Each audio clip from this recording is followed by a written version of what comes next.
Ano nga ba ang ating ginugunita ngayong ika-15 araw ng Setyembre? Halika, magtanong tayo. Dahil sa Malolos Congress.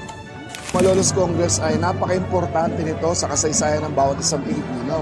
Asembleya ng mga halal na miyembro o delegado ng unang Kongreso ng Pilipinas ay dito ginanap yun. At itong Kongreso na to ang bumuo ng konstitusyon kung bakit nagkaroon tayo ng Republika. So yun yung demokrasya. Diba? Kung revolutionary kasi parang mahigpit yan. Pero pagkagaling sa Kongreso yung batas at yung kalayaan, ito ay government of the people, by the people, and for the people. Kailangan lalo tayo bilang present generation kasi sinasabi nila nakalimutan na natin kung sino tayo bilang mga Pilipino, nakalimutan na natin kung sino tayo sa ating nakaraan.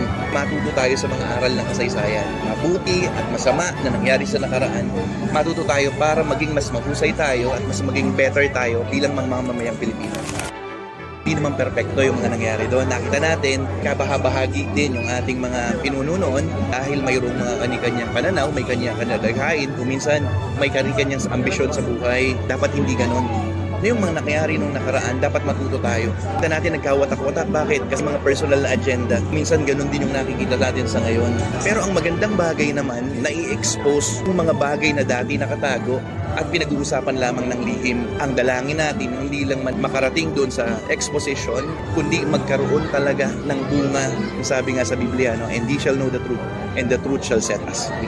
Noong panahon ng digmaang Pilipino-Amerikano, tinatag ni Emilio Aguinaldo sa lungsod ng Malolos ang isang kongreso noong September 15, 1898. Unang mga naging miyembro ng Kongreso ng Malolos ay ang mga edukado at ilustrado na tumayong representante ng iba't ibang lalawigan sa bansa.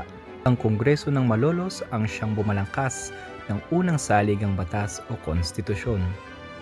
Nang opisyal na nabalangkas ang saligang batas, pinasinayaan ito noong January 21, 1899. Itinatag ang unang Republika ng Pilipinas sa simbahan din ng Barsoin noong January 23 ng nasabing taon. At ang bayan ng Malolos ang kanyang unang kabisera. Isang mahalagang yugto sa ating kasaysayan na naglatag ng pundasyon ng kalayaan at pamahalaang pinamumunuan ng mga Pilipino.